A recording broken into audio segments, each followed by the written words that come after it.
Comenzamos a transitar juntos esta hora de radio para celebrar la vida, el respeto por los derechos humanos y las bellas utopías de ayer, de hoy y de siempre. Generación Abierta en Radio. Letras, arte, educación, tu programa de cultura.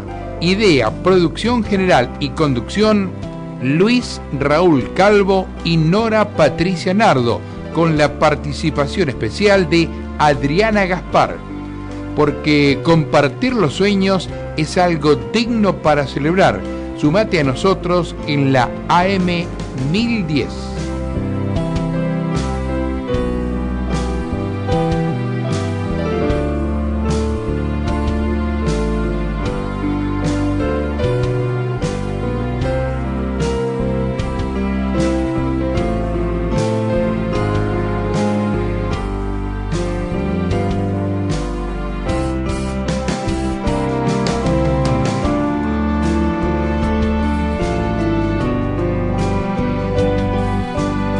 Acabamos de escuchar fragmentos de la versión instrumental de la canción La Vida, Siempre la Vida, de Luis Raúl Calvo, con el acompañamiento musical del maestro Oscar La Higuera. Hola, ¿qué tal? Buenas noches, nuevamente con ustedes, acá con Generación Abierta en Radio, en la AM 1010 Onda Latina. Vamos a compartir juntos una hora con literatura, arte, educación, también entrevistas en vivo.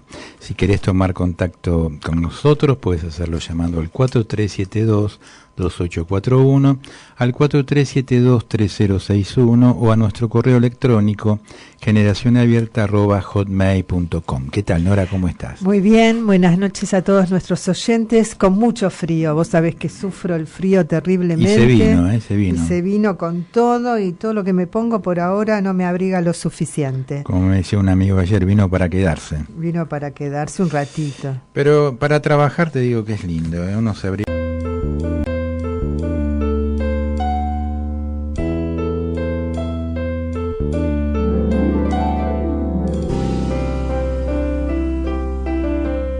Comenzamos a transitar juntos esta hora de radio para celebrar la vida, el respeto por los derechos humanos y las bellas utopías de ayer, de hoy y de siempre.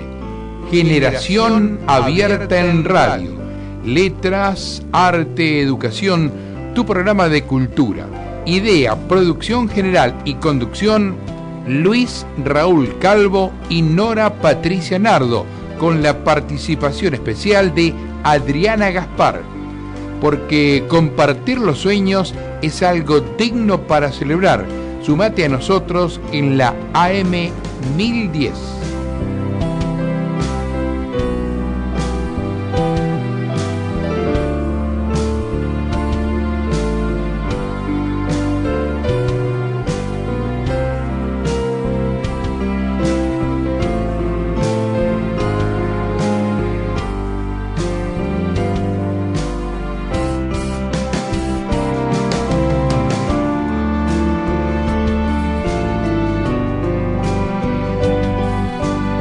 Acabamos de escuchar fragmentos de la versión instrumental de la canción La Vida, Siempre la Vida, de Luis Raúl Calvo, con el acompañamiento musical del maestro Oscar La Higuera. Hola, ¿qué tal? Buenas noches, nuevamente con ustedes, acá con Generación Abierta en Radio, en la AM 1010 Onda Latina. Vamos a compartir juntos una hora con literatura, arte, educación, también entrevistas en vivo. Si querés tomar contacto con nosotros, puedes hacerlo llamando al 4372-2841, al 4372-3061 o a nuestro correo electrónico generacionabierta@hotmail.com. ¿Qué tal, Nora? ¿Cómo estás? Muy bien, buenas noches a todos nuestros oyentes, con mucho frío. Vos sabés que sufro el frío terriblemente. Y se vino. Y se vino con todo, y todo lo que me pongo por ahora no me abriga lo suficiente. Como me decía un amigo ayer, vino para quedarse. Vino para quedarse un ratito. Pero para trabajar te digo que es lindo, ¿eh? Uno se abriga un poquito. No, depende de cada uno. Bueno, por lo pronto la gente de la cultura sigue trabajando, sigue haciendo cosas, tanto en nuestro país como en el exterior, y acabamos de recibir una gacetilla que nos informan que el viernes 8 de abril culminó en forma exitosa en Asunción, Paraguay, el 6º encuentro de escritores latinoamericanos y del Caribe por el derecho a la memoria. Paraguay 2016, en este caso en homenaje a Augusto Roa Bastos. Debemos decir que este evento que, como acá estamos diciendo, ya lleva 6 años, porque es el 6º encuentro, lo viene organizando el escritor Guillermo Furlon Franco, presidente del colectivo de artistas latinoamericanos en Acción Solidaria, en coordinación con la Fundación Augusto Roa Bastos y la Biblioteca Nacional del Paraguay, dependiente de la Secretaría Nacional de Cultura, y con el apoyo del Centro Cultural de la República, el Cabildo y Editorial Servilibro. Este encuentro, que se ha realizado en diversas partes del mundo, acá lo hemos tenido en Buenos Aires, en la cual fuimos partícipes, también estuvimos en Montevideo, Uruguay, cuando se realizó. Es realmente un encuentro muy significativo, ¿no? Por el nombre que lleva el evento. En este encuentro se reunieron reconocidos exponentes de las letras y las artes de Argentina, Brasil, Colombia, Chile, México, Perú, Uruguay y Paraguay, con la participación de más de 30 escritores, la presentación de 15 libros y 15 ponencias. Interesante, ¿no? Porque esto marca el nivel de participación de los poetas latinoamericanos, ¿no es cierto? Así es, ¿no? Que no solo escriben, sino que se comunican con los otros poetas, tratan de intercambiar y reflexionar acerca del quehacer poético, ¿no? La poesía de hoy, seguramente los temas que se han desarrollado tienen que ver con estos tiempos. Así es. Un aspecto importante, se realizó un homenaje al escritor recientemente desaparecido, Alberto Ramponelli, un escritor de la zona del oeste, muy querido por muchos de nosotros. Y acá dice, además, un espectáculo literario musical a cargo del guitarrista Oscar Olmelo y la narradora Graciela Sánchez, con textos de Augusto Roa Bastos y música de Agustín Pío Barrios. Tenemos también la participación de varios escritores. Después vamos a seguir leyéndolo esta gacetilla, porque tiene otras aristas como para destacar. ¿Cómo no?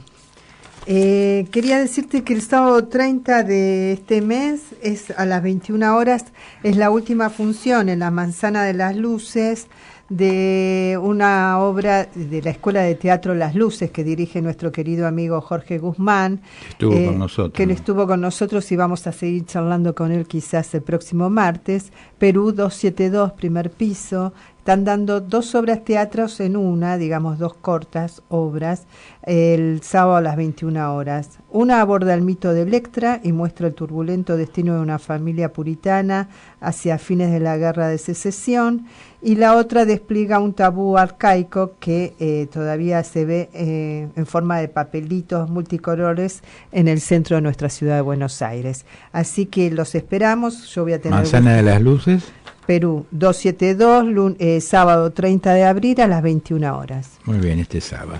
Y la tenemos a Adriana Gaspar en línea para charlar sobre artes visuales. ¿Qué tal, Adriana? ¿Cómo estás? Bien, mejor, por suerte. Bueno, ya has pasado el momento. Ya pasó el momento. Qué suerte, Adriana. Sí, por suerte. Bueno, y hoy para recordar a un surrealista, quizás un surrealista no tan conocido para nuestros oyentes, como fue Hans Bellman. Un surrealista, un dadaísta que nació, en territorio alemán. Hoy ya podríamos decir que su origen es de Polonia. Fue fotógrafo, escultor, y ahora después voy a desarrollar un poquito por qué esto de escultor. Sí.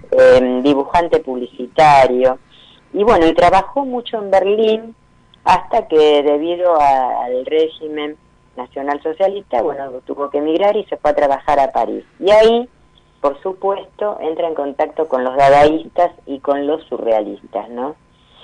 ¿Por qué hablo un poco de estas imágenes de este artista, porque estas imágenes eran fotografías de maniquíes que él mismo construía de cuerpos femeninos, cuerpos deformados, los que posibilitaban distintas formas anatómicas, ¿no? Era una muñeca que ha tenido gran aceptación por los surrealistas, porque no nos olvidemos que ellos tenían una gran atracción por todo lo que eran los objetos inanimados, algo que ya esto venía desde el dadaísmo. Del dadaísmo. Además, un artista que hacía muchas lecturas de Freud, que trabajaba mucho el tema del inconsciente. Había muchos vínculos en común. Esta fascinación también se multiplicaba porque esta muñeca que él construyó era el cuerpo de una joven adolescente que un poco representaba como la musa inspiradora para los surrealistas, ¿no? Vieron que el cuerpo de la mujer joven inspiraba mucho a la creación. En 1933, justamente, creo que cuando cierran la Bauhaus, si no recuerdo mal, digo para ir asociando sí, seguir relacionando, claro. Comienza la construcción de esta muñeca sobre un esqueleto de madera y de metal. Es un tamaño casi real, mide 1,40. Y bueno, él hizo una serie de fotografías, él tomaba muchas fotografías, o sea, esta muñeca era su propio modelo, y él tomaba una serie de fotografías sobre el cuerpo de esta mujer, ¿no?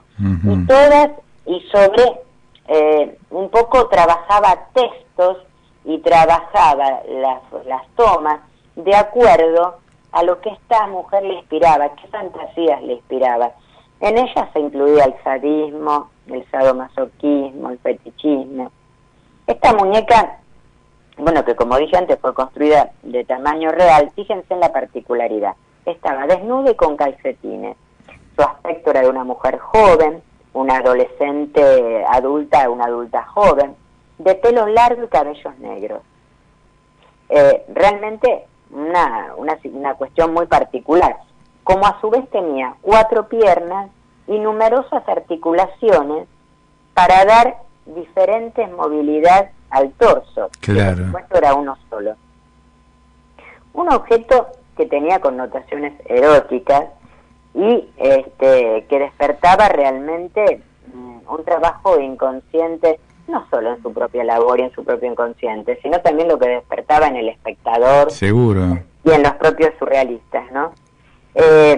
También muchos dicen que en realidad evoca la emancipación femenina, porque a su vez funcionaba como denuncia del cuerpo perfecto, el cuerpo perfecto de moda para la Alemania nazi de la época, ¿no? Qué gente de avanzada realmente, uno no deja de sorprenderse, ¿no? Estamos hablando de la construcción de esta muñeca de 1933. Impresionante. Sí, a su vez, algo interesante que hacía, porque hoy hablamos tanto de las instalaciones, de las acciones. Él, con ayuda de amigos y de su hermano, instalaba esta muñeca en diferentes espacios de la naturaleza, bosques, jardines, y ahí sacaba diferentes tomas y hacía toda una serie de fotografías. Esto atrapaba justamente más a los surrealistas, porque no era común lo erótico, lo sensual, lo violento, lo mórbido, la vida y la muerte. Todo eso fascinaba un poco el espíritu del surrealismo y el espíritu de él, ¿no es cierto? Sí. Incluso él construía y deconstruía esta mujer, por eso tanta movilidad en cuanto a sus articulaciones, ¿no? Y había todo como un enunciado oculto, ¿no? Detrás de estas diferentes formas de presentar a esta mujer musa inspiradora para los surrealistas. Incluso él se basó también en el texto de un poeta surrealista que después fue echado del grupo por Breton. A mí esto me gustaría continuarlo la semana que viene. Me parece, me parece muy bien. Él después construye otra muñeca, incluso para hacer un poco la relación, aunque los oyentes no lo puedan ver, pero bueno, yo ya estoy anticipando esto y a lo mejor los oyentes pueden buscar. ver la relación de la fotografía surrealista, por ejemplo, con estas tomas que él hacía de su propio objeto, ¿no? Sí, Estamos hablando de su propio objeto, de un objeto instalado y potenciado también en la naturaleza. ¿Cuántas performances vemos hoy que se hacen para evocar la naturaleza, ¿no?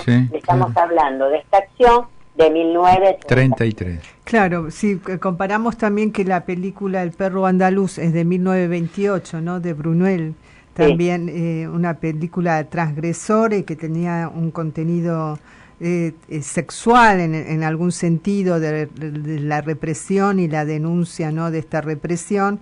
Quizás estas muñecas también, como vos decís, tienen un contenido erótico también muy osado para la época, ¿no? Totalmente, un contenido erótico, aparte un juego entre lo sensual, lo mórbido, lo violento, la vida, la muerte.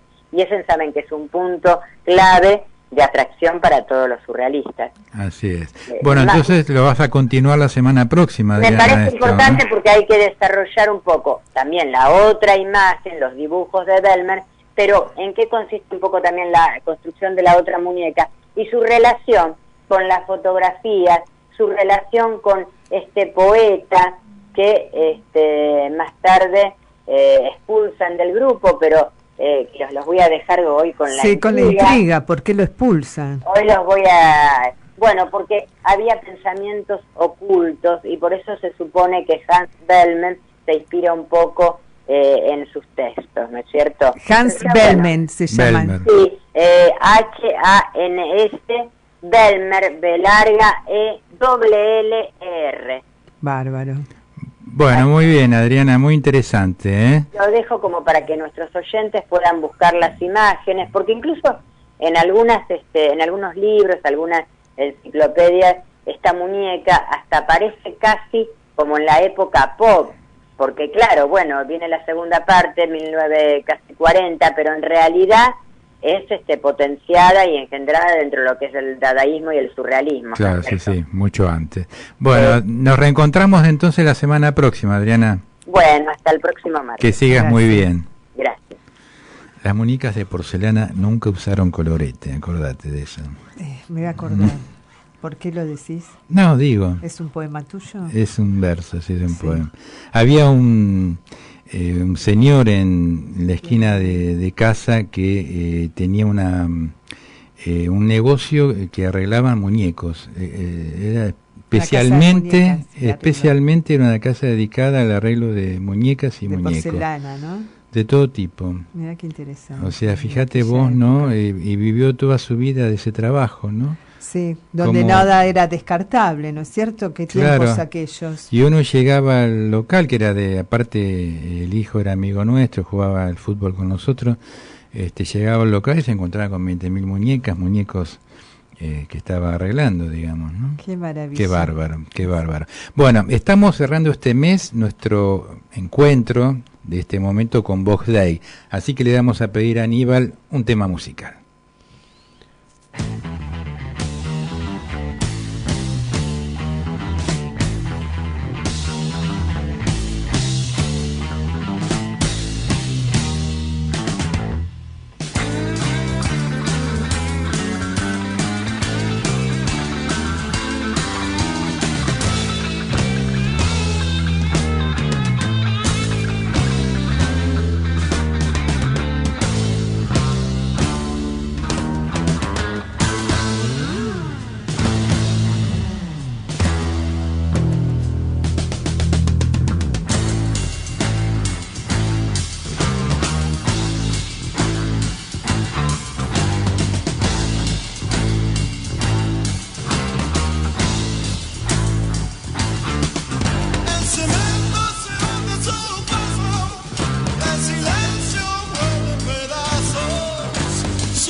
Escuchamos Jeremías Pies de Plomo. En 1972 llega esta tercera placa titulada así, Jeremías Pies de Plomo, compuesta por 9 canciones y en la cual aparecen estos clásicos como este disco, Pies de Plomo, Ritmo y Blues con armónicas o Detrás del vidrio.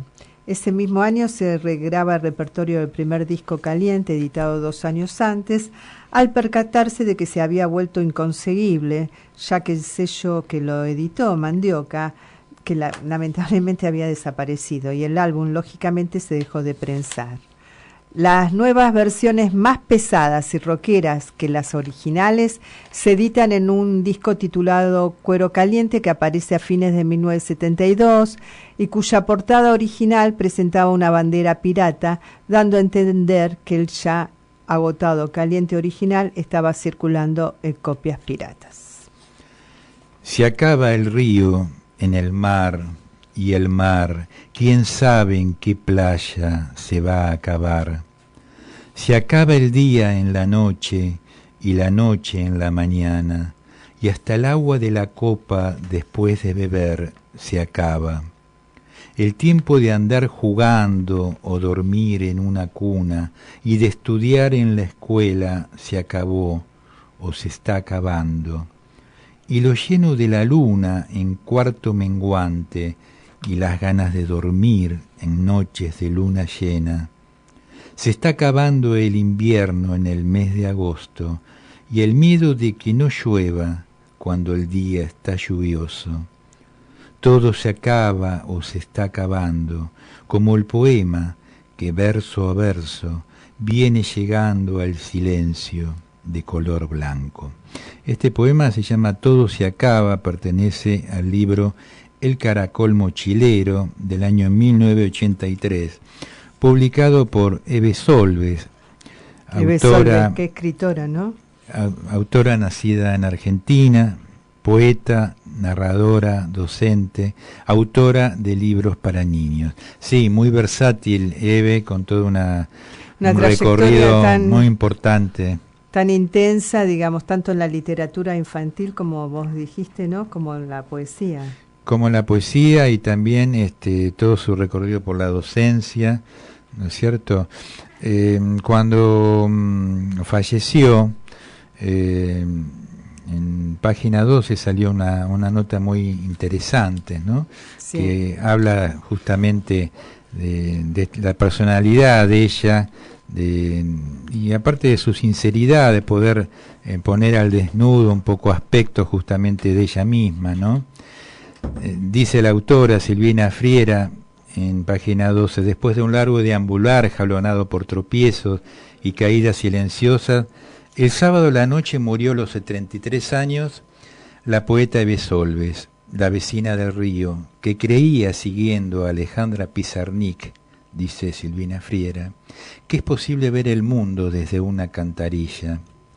Fóbica confesa que optó por el camino de la invisibilidad, distante de cualquier movimiento poético que la enjaulara. La poeta que se ganó la vida trabajando como maestra y dando talleres literarios desde hacía 2 años, en una entrevista con página 12 con motivo de la publicación de su antología personal, que salió por ediciones del DOC. Efectivamente, ella nació en Buenos Aires, estuvo siempre en Buenos Aires, salvo el tiempo justamente que estuvo como maestra rural. Dice Eve Solves, el poema puede estar muy bien, pero después al día siguiente vas a comprar el pan y ahí no importa si sos una poeta experimental o neobarroca. No es que pretenda reducir la existencia de la vida doméstica, sino que muestra la contradicción, la superposición y la transparencia también de planos. Esto lo explicaba Solves señalando en uno de sus poemas, ¿no? Esto que tiene que ver con lo que muchas veces comentamos acerca del propio proceso creador. Vamos a compartir otro poema que se llama justamente El Poema y dice así: una mano en la otra y en las dos un latido que no se sabe si viene de tu lado o del mío. De la misma manera pasa con el poema. Uno lo dice y el otro, diciéndolo, se lo lleva. Y no se sabe de quién es, ni de dónde sale. Este poema también pertenece al libro El Caracol Mochilero del año 1983. Siguiendo con esta nota que le realizara Silvina Friera, dice ella: esta mujer de abundante pelo blanco que enmarcaba su rostro revistiéndolo de una tierna serenidad, nació el 10 de septiembre de 1935 en Vicente López, Buenos Aires. Le gustaba afirmar que el ama de casa que irrumpía en escena en muchos de sus poemas era un homenaje a las muchísimas ollas que había quemado en su vida, mientras picaba cebollas y ajo y mezclaba ideas en bata de dormir.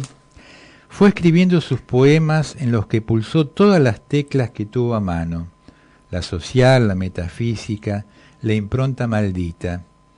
Casi no hubo estéticas adobadas por su experiencia vital que faltaran en la cocina de su obra. El ama de casa y la locura, 1975, En lugar del piano, 1977, Sombra ajena, de 1981, Fruta de invierno, 1984, Desalojados, 1989, El fiel de la memoria, 1995, y Pentagrama, 2005, entre otros de los libros publicados por Eve Solves. La poesía es una ocasión de fusión amorosa y también de distanciamiento crítico, planteaba la poeta, que fue maestra rural, narradora y escritora de literatura y canciones infantiles, muchas de ellas musicalizadas por María Teresa Corral. Hablando de María Teresa Corral, ¿no? También qué bárbaro esta mujer, todo lo que le brindó justamente al mundo de las canciones infantiles de otras generaciones, ¿no? Cuando todavía existía esto de las canciones para chicos. Sobre el motivo de la locura, volviendo a esta entrevista a Eve Solves, sobre el motivo de la locura que aparecía especialmente en uno de sus poemarios, Solves aclaraba que cuando el lenguaje, los códigos y la manera de vivir son muy rígidos, la locura es una liberación y al mismo tiempo una soledad, un aislamiento. La poeta no le escapaba al meollo que implicaba repasar sus experiencias. La erupción de la palabra surge como la libertad en situaciones difíciles. Vivimos en una época de transición, una época en que las mujeres aparecemos con muchas contradicciones, dice Solves. Aparecemos y también nos escondemos. La poesía es mi tierra, ese país que me fui haciendo más allá de todos los avatares de la existencia. Nunca llegué a estar internada, pero seguramente aún hay gente que puede pensar que estoy loca, bromeaba. Tuve tratamientos psicoanalíticos y terapias muy interesantes. Nunca me sentí loca, pero los locos no se sienten locos. Si tuve conductas difíciles de aceptar para el resto de la gente, en una época muy diferente, recordaba. Yo estoy varias veces separada y vuelta a casar. Soy pobre, siempre fui pobre, excepto en una época en que tuve un marido que tenía una buena posición económica. Hubo una serie de cosas que hizo que mi existencia sea invisible, pero tuve esa tierra mía de la poesía. Pensaba que si al mundo no lo puedo cambiar, por lo menos le voy a decir todo lo que pueda. Está bueno esto. Muy bueno. Nunca me sentí loca, pero no acepté los límites de la sexualidad y rompí con el matrimonio y su rutina. Estos son algunos de los aspectos que declaraba Eve Solves en esta entrevista que le habían hecho en Página 12 tiempo antes de su fallecimiento. Bueno, buenas noches. Tenemos en línea a Antonio Grimau. Buenas noches, Antonio. Hola, buenas noches, Nora. Bueno, estamos acá porque en realidad tuve el gusto de ver Filomena Marturano hace muy poquito tiempo, antes que se vayan del Teatro 25 de Mayo, ese clásico de la década del 40, de Eduardo De Filippo, en versión de Dani Mañas. Así es. O sea que la viste en el Nacional. Sí, me encantó realmente la actuación de todos, ¿no? Porque realmente cada uno en su papel lo logró interpretar de una manera maravillosa, intensa, y se ve que hubo un trabajo previo a toda esta apuesta. Sí, sin duda, junto a la directora Elena Trité, que hemos trabajado mucho sobre el texto y la psicología y la conducta de cada uno de los personajes. Aproximadamente unos 2 meses y medio estuvimos ensayando hasta el estreno, sí. Y la verdad es que con Elena en la dirección se trabaja muy a fondo siempre. Yo ya tuve una experiencia anterior con El Precio de Arthur Miller, donde estábamos con Selva Alemán, Arturo Puig y Pepe Soriano, y también dirigidos por Elena hicimos un trabajo muy a fondo. Y también lo mismo pasó ahora con Filomena Marturano. Qué bueno esto, ¿no? Es una dramaturgia criolla que también la encarnó quizás en el papel de Filomena Tita Merelo, Sofía Loren, y en tu papel Marcelo Mastroianni. Claro, Alberto de Mendoza también supo hacerlo. Sí, en realidad es un clásico que ha sido recorrido por muchos actores y actrices, ¿no? Es un personaje, Filomena, muy ambicionado, particularmente por las actrices. Pero también Domenico Soriano es un muy lindo personaje para trabajar, porque tiene, vos lo viste y conoces la pieza, una dualidad en cuanto a su personalidad. Aparentemente es un misógino al principio, es un señor en realidad un machista empedernido, que después sabe dar vuelta por grandeza de espíritu a esa mentalidad y acoger con afecto a Filomena, que descubre que es el gran amor de su vida, y a esos hijos que no le pertenecen pero que lo sienten suyos. La sala estaba plena, ¿no? Cuando fui no había más entradas. Realmente una obra que en realidad tiene desde la década del 40 y que, bueno, en estos tiempos tan vertiginosos, en estos tiempos tan fluidos, igualmente la obra sigue convocando al espectador. Sí, la verdad es que hemos descubierto la vigencia de este clásico, porque creo que trata un problema que por un lado es universal y por otro lado es atemporal. Creo que todavía hoy el mensaje acerca de la importancia de no discriminar a la mujer, de que ocupe un lugar en la sociedad como corresponde, sigue siendo un grito muy vigente. Y de esto trata, entre otras cosas, la obra, y por eso creo que he prestado con mucha atención a este mensaje del autor. La verdad es que en todo público, tanto en las mujeres como en los hombres, es de un impacto emocional muy grande la obra. Sí, realmente sí. Y hablando un poquito más de vos, de aquel teatro de Almagro que comenzaste a los 16 años a trabajar hasta a esta obra de Filomena Marturano, digamos, ¿qué ha pasado, digamos? ¿Se conserva algo de aquel espíritu? ¿Fue cambiando a través del tiempo? ¿Cómo sin duda uno ha madurado a través de los años de trabajo y de estudio y de ir interpretando diversos personajes, pero en el fondo sigue estando la avidez por esta profesión maravillosa, por esta vocación que descubrí muy jovencito intuitivamente. Y por ahí sigue estando, en algún rincón del escenario, siempre aquel Antonio de 16 años en un teatro independiente. Yo siento que el hambre por saber, la necesidad de crecer como actor y el aprender ávidamente de cada experiencia sigue estando en ese muchachito que alguna vez pisó un escenario por primera vez, sí. ¿Qué tal? Buenas noches, Luis Calvo, sí, te habla. Estás, Luis? Bien, muy bien. Qué interesante esto que hablabas de la experiencia, ¿no?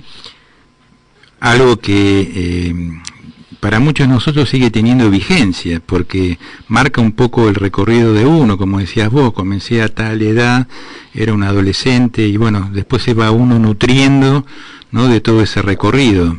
Sí, yo sigo aprendiendo de cada experiencia, de cada compañero. Hoy mismo estoy con la estupenda Claudia Lapacó y todas las noches aprendo algo de ella. Claro. Y así me sucedió con Karina K. en una obra que hicimos hace poco, y así me sucedió también en Piel de Judas con Susana Jiménez, que es una estupenda comediante de la cual también uno aprende cosas. O sea, yo me califico una especie de esponja que va absorbiendo todo lo que considera bueno para su trabajo. Esa es una virtud. Hace poco le hicimos una entrevista a Jorge Dubati para nuestra revista Generación Abierta. Ajá. Y él hablaba un poco de este florecimiento del teatro, ¿no?, en nuestro país, que realmente es así. Hay tantas obras, ¿no?, que se están exponiendo de diferentes, digamos, tipo de teatro, ¿no?, del teatro comercial, el teatro vocacional. Y hablaba él también de la importancia del espectador en estos tiempos. ¿Cómo lo vivís vos, el espectador de estos días? Bueno, yo creo que sigue habiendo un interés enorme por todo el movimiento teatral, gracias a Dios y a la gente que a pesar de las dificultades económicas y demás se acerca al teatro. La verdad es que más que nunca... Sí, es muy consecuente. Sí, más que nunca hay que agradecer. Mira, nosotros venimos de hacer una temporada de casi 3 meses en Villa Urquiza y hemos sido acompañados noche a noche por un público fervoroso que no solo recuperó esa sala teatral para la zona, sino que además la sostiene ahora con su presencia. Y la verdad es que, si bien eran precios populares, como también ahora lo son en el Nacional, uno agradece más que nunca el vestirse, el prepararse, el salir, el asistir a una función de teatro con la avidez y con el interés con que lo hacen. Realmente es de un agradecimiento muy profundo. Qué bueno. Con respecto un poquito, leyendo acerca de tu formación, vos te formaste con Juan Carlos Gené, que también tuvimos la oportunidad de entrevistar hace muchos años para nuestra revista Generación Abierta. Ajá. Y dijiste que fue como un gran referente, un maestro en tu formación de actor y en la formación ética. ¿Qué nos podés ampliar sobre esto? Sí, en todo sentido de la palabra, Gené nos dio una formación integral desde el punto de vista técnico del método de trabajo que debe, en este caso, emplear un actor formado desde su punto de vista, pero también nos dio nociones de ética respecto de la profesión, ¿no?, de una conducta, de una dignidad. Él a medida que íbamos cursando los 4 años, nos iba dando textos, por ejemplo, una bibliografía muy completa, y además nos asignó en tercer año profesores de educación de la voz y de educación corporal, y siempre tuvimos con él charlas muy profundas acerca de la humanidad del actor, de la conducta del actor, más allá de la técnica misma, ¿no? Así que ha sido en todo sentido una maravillosa formación y de una riqueza enorme la que nos dio Juan Carlos. Yo estoy muy agradecido al haber elegido a él como maestro en un momento dado, porque realmente fue un antes y un después en mi vida.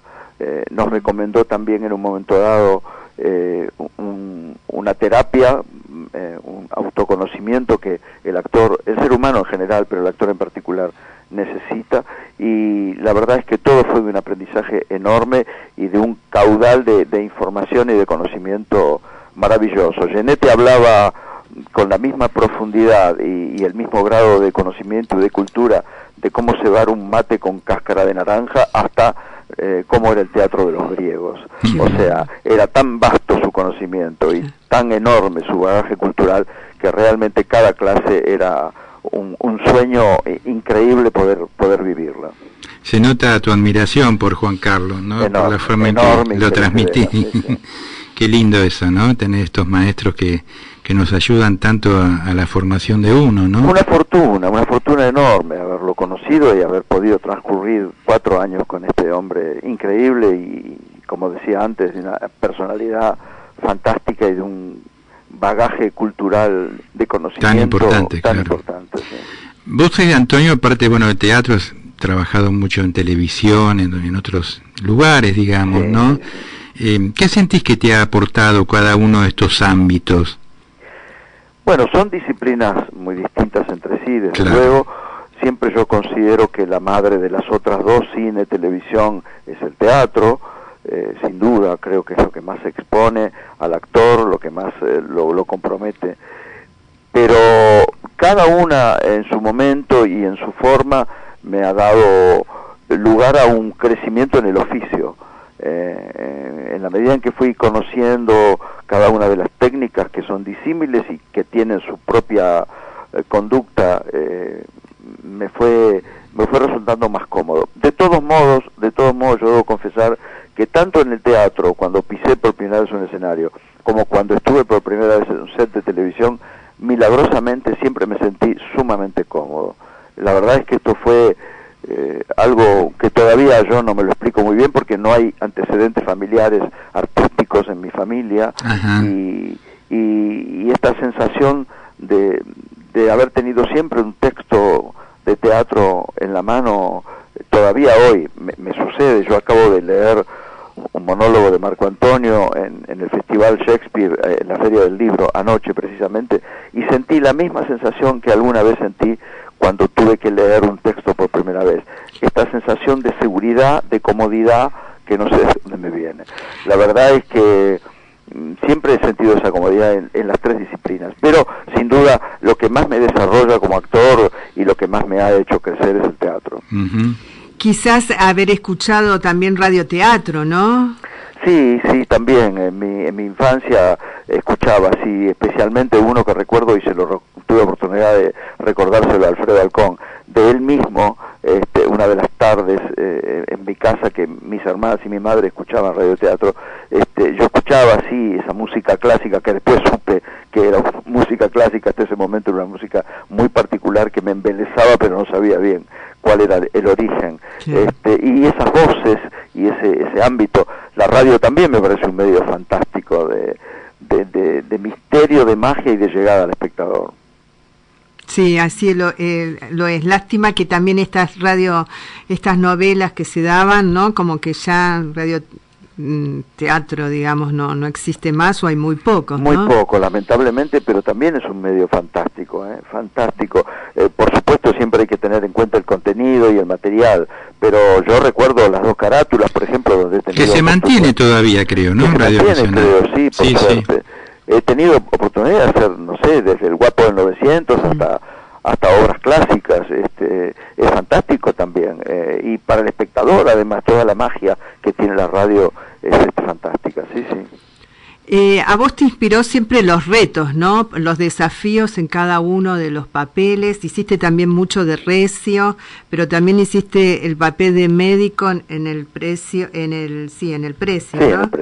Y fue todo un desafío porque, bueno, como vos dijiste en alguna entrevista, tuviste como que aprender un poco sobre la profesión, digamos.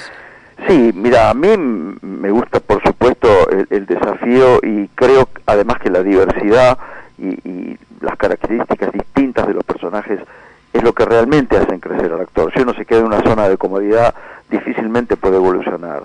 De modo que cuanto más disímiles entre sí sean los personajes, más me gusta el desafío. Uno de los grandes desafíos, cuando yo todavía era un galán de Canal 9, de las tardes de Canal 9, fue justamente la propuesta de Alberto Ure para ser Invertidos, donde, claro, bueno, se trataba de un personaje homosexual con toda la dificultad que eso implica, el riesgo que eso implica de no desbordarse, de no caer en el estereotipo. De modo que ya en mi carrera teatral importante, digamos, empezó justamente con un desafío. Pero no le saco el cuerpo, todo lo contrario, me seducen los desafíos. ¿Sí? Claro, no sos conservador, digamos. No, para nada. Me gusta incluso ser convocado por distintos directores. Claro. Que tengan estéticas y visiones distintas del teatro. Porque uno puede acostumbrarse, ¿no? Le va bien desde un lugar, dice, bueno, sigo en esta, ¿no? Porque me va bien, llego. Esto implica también, como decís vos, un desafío en cuanto a uno mismo en su creatividad, ¿no es cierto? Sí, por un lado, y por otro lado, honestamente, es lo que más me divierte. Claro. Porque, digamos, eternizarte en el terreno ya conocido, en los personajes que te resultan cómodos, puede inclusive ser muy aburrido. Sí, seguro. Sí. Sí, compartido. Viste que en telenovelas hay muchas en televisión y también hay muchas telenovelas extranjeras. ¿Te parece que ayudan, digamos, a la formación quizás de nuestros actores para también nuevos desafíos? Porque la gente en realidad también está entusiasmada, el público, con novelas extranjeras, y quizás las nuestras se dejan de lado. Sí, eso es verdad, lamentablemente, pero yo debo decir que lo que sigo recogiendo desde hace muchos años atrás en el público de nuestro país es que requiere al actor argentino en la pantalla de televisión. Lo necesita, lo pide. Ahora, que los canales no obedezcan a esta necesidad es otro tema. Pero, y finalmente uno prende el televisor y ve lo que hay, porque, no sé, hay que despejarse un poco. Pero a la salida del teatro y en la calle misma, no solamente yo, muchos compañeros actores, recibimos el mismo reclamo de la gente. ¿Por qué no hay la clásica telenovela argentina que era tan admirada y tan seguida por el público argentino?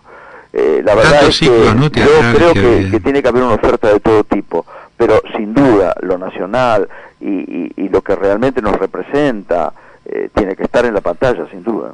Decía, tantos ciclos teatrales importantes que hubo, ¿no?, en varios canales. Pero recuerdo, claro que sí. Teatro como en el teatro, sí, Cosa Juzgada. Sí, alta comedia. Alta comedia, tantos años. Sí. Evidentemente, hay una cuestión de mercado que posiblemente prime más, ¿no? Evidentemente, los costos de la producción local son muy grandes. Son altos, claro. Sí, son altos, y yo creo que sí, que pasa netamente por lo económico. Uh-huh. Pero no porque el público argentino le dé la espalda al producto nacional. No, y eso se demuestra justamente por lo que hablábamos recién, ¿no? La gran cantidad de salas, de obras teatrales que están... Sí, en el OFF y en la calle Corrientes, sí, la oferta teatral es impresionante. Bueno, entonces podemos decir que Filomena Marturano está en ¿dónde ahora? El Teatro Nacional, Avenida 9 de Julio y Corrientes, por decir un punto clave. Muy bien. Y después estamos los jueves a las 20 horas, los viernes también, los sábados también y los domingos 18:30. Bárbaro. No sé si te quedó algo para decir. Yo digo, vos que conversás mucho con los jóvenes que estudian teatro, digamos, ¿hay algún mensaje que le dirías?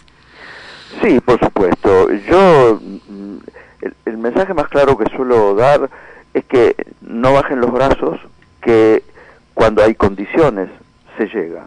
Hay muchísimos ejemplos de actrices y de actores que no necesariamente eran bellos o hipertalentosos o necesariamente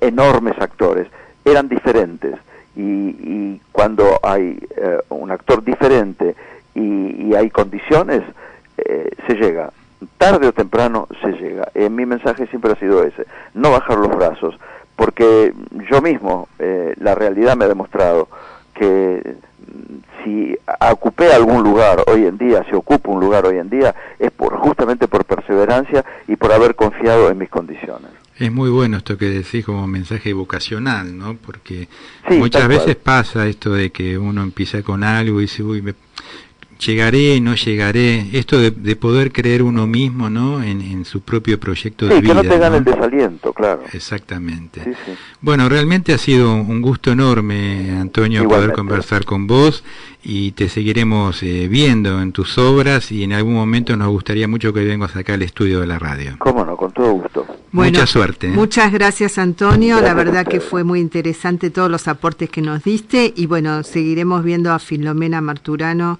en el Teatro Nacional. Bueno, muchas gracias. Adiós. Buenas noches. Un placer, buenas noches. Bueno, seguimos acá en Generación Abierta en Radio, en la última parte, y vamos al último tema de este segmento con Vox Day. Adelante, Aníbal.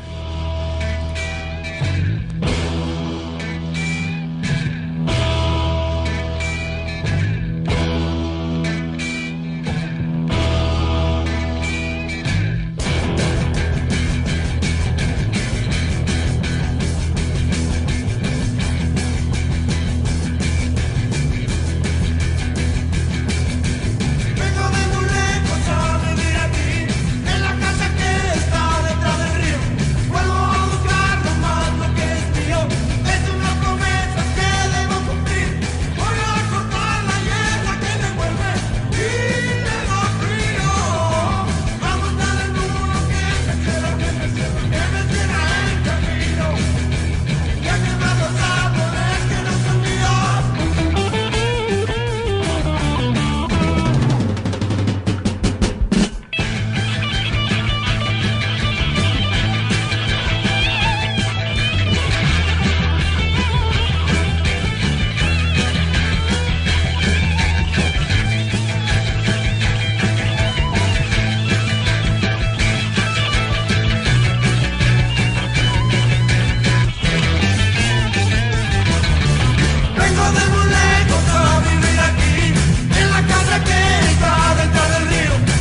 tan equivocado? ¿Para qué armas en la mano? Mira, piensa, dime cómo estás.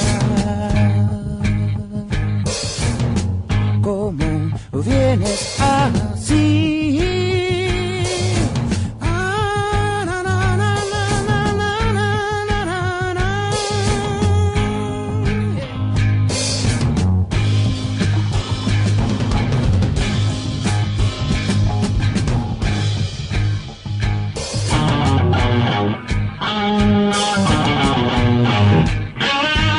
Morirás, Goliat, por querer ganar. Y empezó a correr al encuentro del gran David. Una piedra te hará caer y tu espada te matará. Armas, fuerza, ¿de qué te sirvió? Esta historia no ha terminado. No, no, no, no, no, no, no, no, no, yeah, yeah, no, no, no, no, no, no, no. La voz de este emblemático grupo Box Day. Le recordamos a nuestros oyentes que este jueves a las 19 horas en Mansilla 2982, esquina Agüero, se va a realizar el homenaje a nuestro querido amigo poeta fallecido Wenceslao Maldonado en el espacio La Metáfora Ardiente, que él fundara conjuntamente con nuestra amiga María Chap, que es un poco la encargada de este reconocido homenaje a nuestro amigo.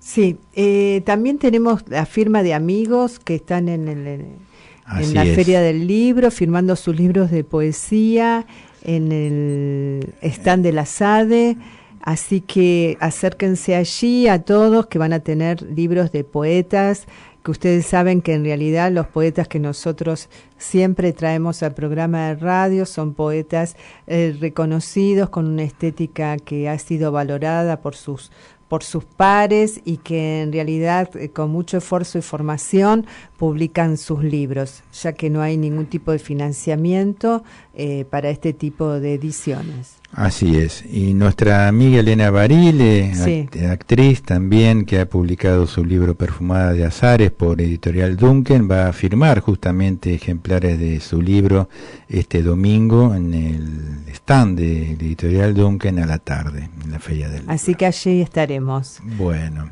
y nos tenemos que ir, se sí, fue muy rápido el programa. Un programa muy interesante, así que nos vemos, si Dios quiere, el próximo martes. Así es, le agradecemos a Aníbal Guerrero, nuestro operador, y nos vamos hasta el próximo martes, amigos, recordando que compartir los sueños es algo digno para celebrar. Muchas gracias.